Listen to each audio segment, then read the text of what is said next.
El movimiento sindical en la Argentina ya tiene más de 70 años. ¿Pero qué es un sindicato? ¿Para qué sirve? ¿O cómo funciona? Mi nombre es Francisco y los invito a que juntos conozcamos la historia de uno de los primeros sindicatos fundados en nuestro país y también uno de los más importantes, el Sindicato de Mecánicos y Afines del Transporte Automotor, ESMATA.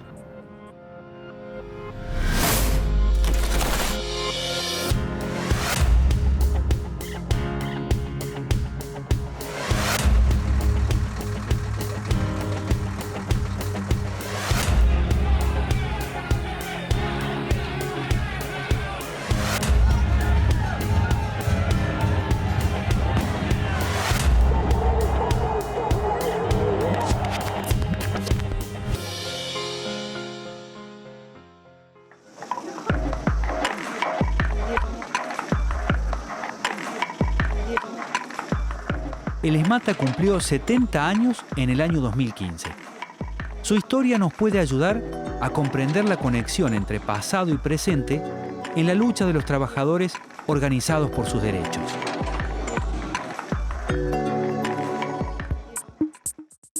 El 1 de junio de 1945 nace ESMATA. Al principio agrupaba obreros que se ocupaban en la reparación y en el mantenimiento de autos que eran importados de aquellos años. Ya en los años 20, fábricas como Ford, Chrysler y General Motors se instalaron en nuestro país.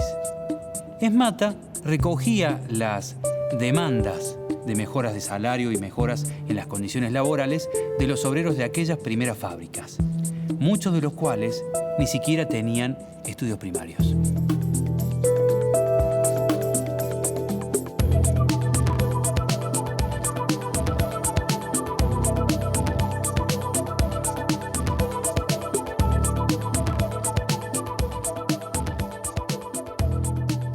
Coronel Perón, que crea la Secretaría de Trabajo y Previsión y que reconoce a las organizaciones sindicales, ese 1 de junio reconoce a nuestra organización. Y son esos pioneros, ¿no?, de talleres y de concesionarias que se empezaron a agrupar y comenzaron ahí a hacer lo que hoy es nuestra organización. Para eso no fue fácil, fueron momentos difíciles, momentos de lucha. Y allá en el año 1947, cuando este gremio crecía con los afiliados, entonces se le pidió a la compañera Evita si podía interceder ante el ministro, ante el secretario de Trabajo, para que la extensión de la personería gremial, que era Capital Federal y Gran Buenos Aires, se extendiera a todo el país. Después de una semana, Evita los llamó y les dijo de que sí, que ya los mecánicos pueden estar en todas las provincias, en Jujuy, en Chaco, en mismo Córdoba, en Entre Ríos y todo el país.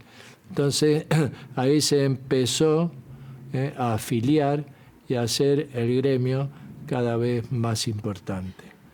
Evidentemente, bueno, el 17 de octubre es la bisagra de la puerta que se le hable a la clase trabajadora, cuando de ahí en adelante nunca más se retrocedió para atrás. Aparte del 1 de junio, que es el día del nacimiento, está el 24 de febrero, Día del Trabajador Mecánico. Y a los pioneros en una oportunidad les había preguntado por qué el 24 de febrero. En gratitud y reconocimiento a ese coronel que aquel 1 de junio de 1945 posibilitó que naciera el ESMATA. Entonces se eligió el 24 de febrero por una fecha clave de elecciones. de elecciones como nunca se dieron en el país. Porque anteriormente, y de acuerdo, así lo decían un poco los que tenían conocimiento, para que el peón de campo votara, le sacaban la libreta y le habían dicho, usted ya votó. En 1946 fueron las elecciones más limpias que se han hecho en el país. Cuando hablamos de los primeros mecánicos, debemos referirnos necesariamente a los primeros años de nuestra industria automotriz. Una historia que también tiene más de 70 años en la reparación y ensamblaje de vehículos. Pero el primer auto fabricado totalmente en la Argentina fue el auto justicialista. El coche justicialista, que se hizo allá en 1953, pero se alcanzaron a hacer 200, no son de chapa, sino que son de fibra de vidrio. El primer país en el mundo que hacía la fibra de vidrio fue Estados Unidos. El segundo país en el mundo que hizo la fibra de vidrio en los coches es acá en Córdoba, en la industria mecánica del Estado. Algunos coches, nosotros hoy tenemos acá uno en la organización, si ustedes véanlo bien, ese coche está hecho de fibra de vidrio. Bueno, se hicieron 200, yo creo que habrá posiblemente 10, o no sé si llegarán a 10 hoy, que los podemos ver y lo que representaba aquella época. El estilo del coche, la dinámica del coche, lo que era adentro también el coche y una serie de cosas que hoy lo vemos y decimos qué fenómeno si hubiéramos seguido con esta industria. Lamentablemente, en 1955, cuando se saca al gobierno constitucional, también no es solo eso, sino también nuestra industria, ¿no? La han hecho desaparecer. En el caso del coche justicialista ya no es que no se hace más, sino que se le cambia el nombre, se le pone Graciela, sigue un tiempo más y después ya no lo hacen más. A lo que iba a ser Córdoba, la gran industria, también de la industria automotriz, se achicó a lo que vemos hoy lamentablemente, que los coches más se ensamblan y las piezas vienen de afuera que de fabricarlos acá. Al calor del crecimiento de nuestra industria en los años 50, 60 y 70, crecía también el número de trabajadores automotrices que se afiliaban masivamente al sindicato. Pero también fueron tiempos difíciles para el SMATA. 17 largos años de resistencia contra la proscripción de su identidad política, el peronismo. Talcahuano, inmediaciones del Teatro Nacional Cervantes, y la fuerte vigilancia policial que ha cerrado el perímetro de la zona no permite pasar a los manifestantes que se inclinan por la fórmula Perón-Perón y son en algunos casos representantes de la Juventud Sindical Peronista. Las personas concentradas ya suman alrededor de 1 millar a 1,5 millar. Estaba prohibido, lo decían los mayores, estaban prohibidos tener un libro de Perón, tener un libro de Evita, tener un escudo o cualquier símbolo que iba uno preso, en este caso. Pero, ¿cómo se identificaban los mecánicos dentro de esa resistencia peronista? Se identificaban con una flor, que esa flor es muy emblemática hoy para nosotros porque es la flor No me olvides. No me olvides es la flor de la resistencia peronista. En aquel entonces que el gremio seguía creciendo, seguía siendo importante, y también en Córdoba fue siempre importante. Hubo un dirigente, en el caso del Pidio Torre, que supo agrupar a sus trabajadores, y nosotros lo hemos puesto en el libro, un hecho que no puede pasar inadvertido, que es el cordobazo, ¿no? El término de un gobierno que venía, un gobierno de facto, que venía acá a quedarse por 10, 15 o 20 años. La rebelión conocida como el Cordobazo comenzó con un paro y movilización convocado por los sindicatos, pero adquirió una potencia y una vitalidad enormes cuando se adhirió a ella el movimiento estudiantil universitario, uno de los sectores más dinámicos de nuestra sociedad.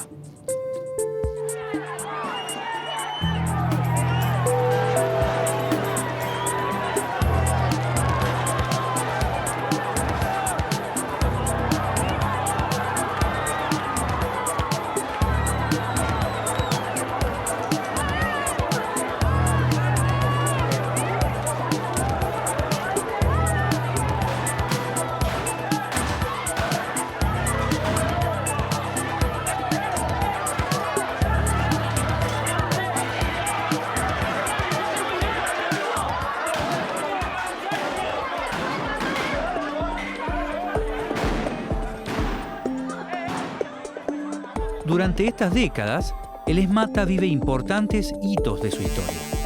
El ESMATA ocupa por primera vez un cargo en la conducción de la CGT unificada. Consiguen importantes conquistas como la eliminación de las quitas zonales, una reivindicación muy sentida por los trabajadores del interior, que hasta entonces cobraban menos que los de la capital. Participan de las primeras paritarias, pero también les toca vivir uno de los hechos más tristes de su historia: el asesinato por parte de grupos armados de su secretario general, Henry Klosterman. Entran aquí para, juntamente con los trabajadores de Córdoba, decirles presente a nuestra organización, demostrar la unidad de nuestro gremio y, por sobre todo, demostrar la decisión que tenemos. Los trabajadores mecánicos lo recuerdan aún como uno de los dirigentes más importantes de la historia del ESMATA. Y su asesinato es un ejemplo del clima de violencia política en que estaba inmerso nuestro país.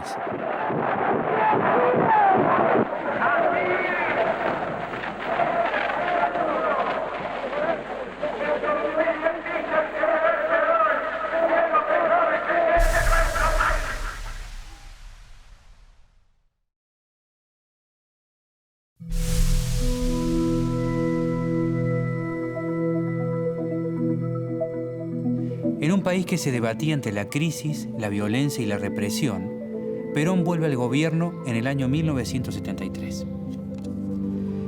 Su muerte, en 1974, enluta a los trabajadores automotrices como al resto del pueblo peronista. Mientras tanto, las corporaciones, los grupos económicos y los medios de comunicación fueron creando las condiciones para el golpe militar de 1976, que vendrá a suprimir los derechos laborales que tanto habían costado conseguir.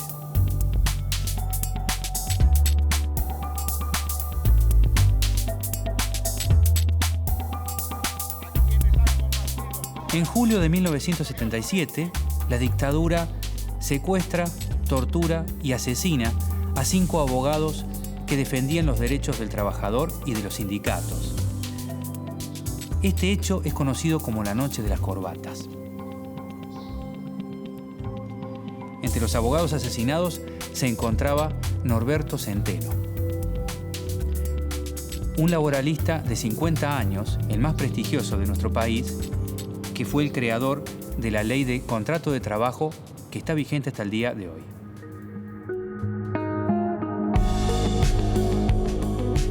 Aún enfrentando el terrorismo de Estado, los mecánicos siguieron manifestándose. En septiembre de 1976, protagonizan la primera huelga contra la dictadura. Y las medidas continúan a pesar del encarcelamiento y desaparición de dirigentes. Ya en 1981, el ESMATA convoca al primer paro con movilización contra la dictadura. 100.000 operarios abandonan sus tareas y marchan a la sede del sindicato. La policía reprime y encarcela a 1.750 huelguistas, pero los trabajadores continúan luchando. El 30 de marzo de 1982, más de 50.000 personas se movilizan a la Plaza de Mayo contra el gobierno de facto. La resistencia popular y la derrota de Malvinas terminaron acorralando a la dictadura, que anuncia elecciones para 1983. La democracia trajo aires de libertad, pero la situación económica siguió empeorando.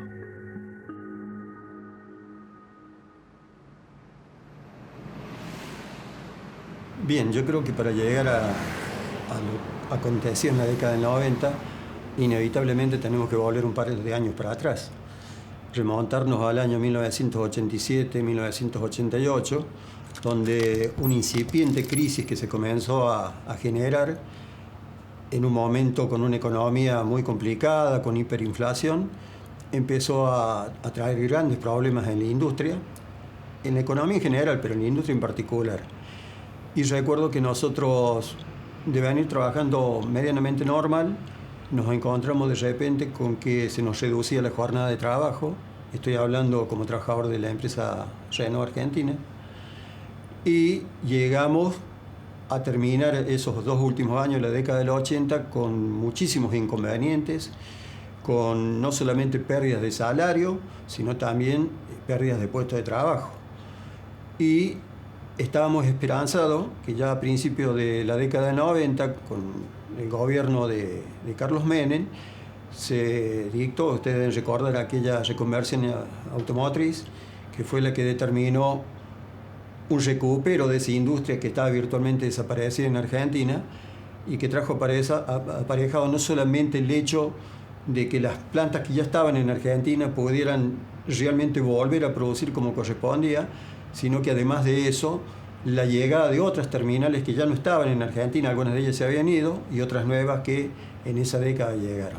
Creo que lo importante destacar es que esos primeros años de la década del 90, que trajeron aparejados todos estos beneficios, no duró mucho en el tiempo, porque en realidad ya en el año 96-97 comenzó nuevamente una caída para mostrar un botón, como se dice en el dicho, o como muestra es un botón, lo que ocurrió con la planta de FIA, que después de 20 años no produciendo en el país vuelve en el año 95, 96, comienza a producir y un año después, con 5.000 trabajadores en esa planta, se cerró. Que fue el golpe tremendo que sufrió la industria, porque estamos hablando de 5.000 puestos directos en esa planta, con todo lo que eso implica para el sector del autopartismo, las concesionarias, los talleres que reparan vehículos. Fue el golpe más duro que sufrió, y obviamente nuestra organización, con una rica historia de lucha gremial, nos llevó, y estoy hablando desde la central, el Consejo Directivo Nacional, nosotros como seccional Córdoba, a llevar adelante todas las medidas que se pudieran hacer desde el punto de vista gremial para poder defender no solamente la industria, sino también todos y cada uno de los puestos de trabajo que se pudieran. Y así fue, tuvimos muchas salidas en la calle, juntándonos incluso con gremios hermanos, compartiendo por ahí la protesta, alguna vez recibiendo también alguna represión por parte de la fuerza de seguridad, pero bueno, es la rica historia que tenemos los mecánicos, y así logramos zafar en esos años de lo que nosotros creíamos que iba a ser otro desastre tan grande como había sido el de finales de los años 80. Pudimos llegar por suerte a terminar esa década con una mayor actividad y nos permitió por lo menos hasta el año 2001 tener cierta tranquilidad. Después ustedes conocen también ya qué pasó con la historia, y si viene el caso lo vamos a comentar. En vivo en Plaza de Mayo. Atenta con esta respuesta y está presionando para entrar. ¡Guarda! ¡Guarda!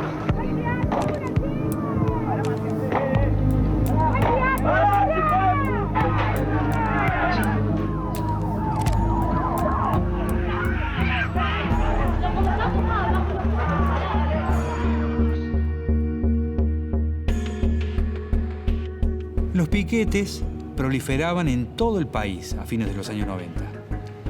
Cuando De la Rúa inmovilizó los depósitos bancarios, la clase media también salió a la calle al grito de que se vayan todos.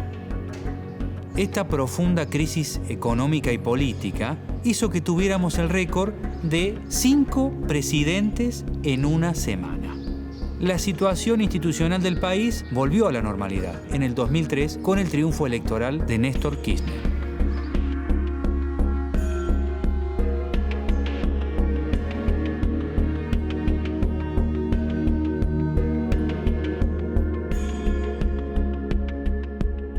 La experiencia del ESMATA fue rica. Primero veníamos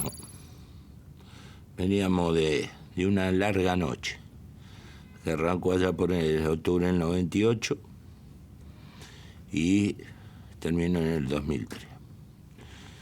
Nosotros en octubre del 98 teníamos 75.000 afiliados. Y digo, nos despertamos porque fue una noche larga. En el 2003 teníamos 23.000 afiliados.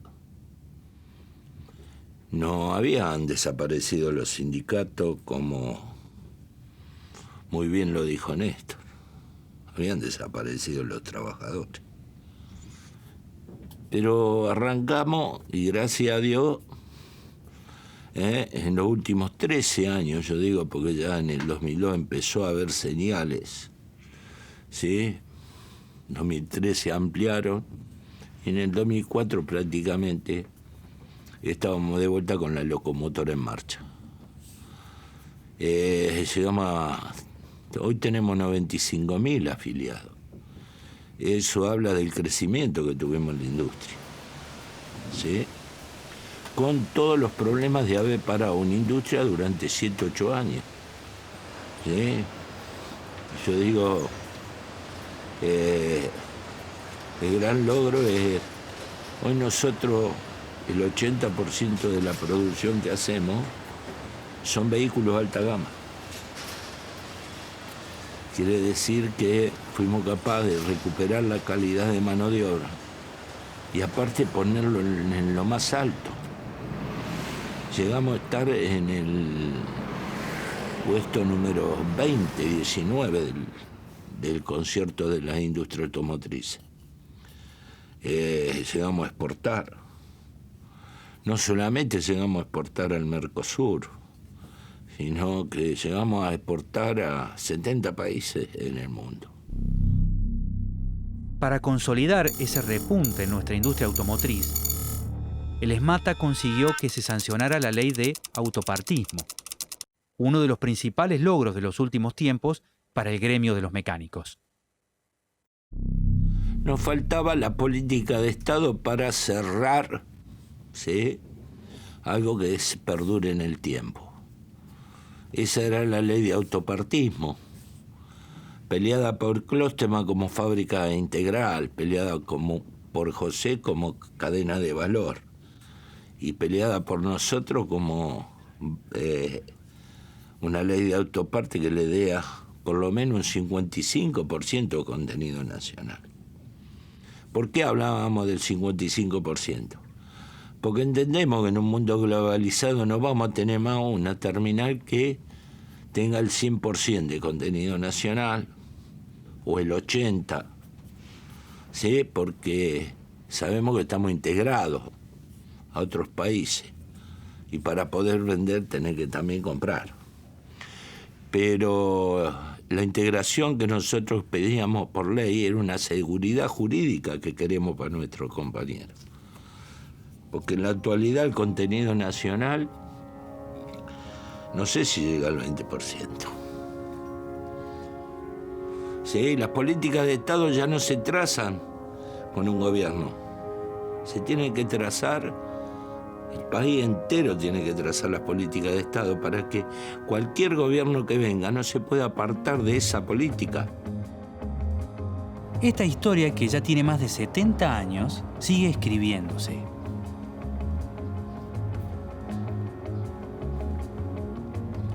Sin duda, serán los trabajadores mecánicos de hoy los encargados de llenar las próximas páginas de este libro.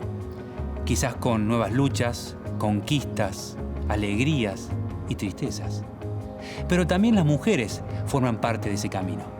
que conoceremos en el próximo capítulo de Mecánicos, historias de una organización.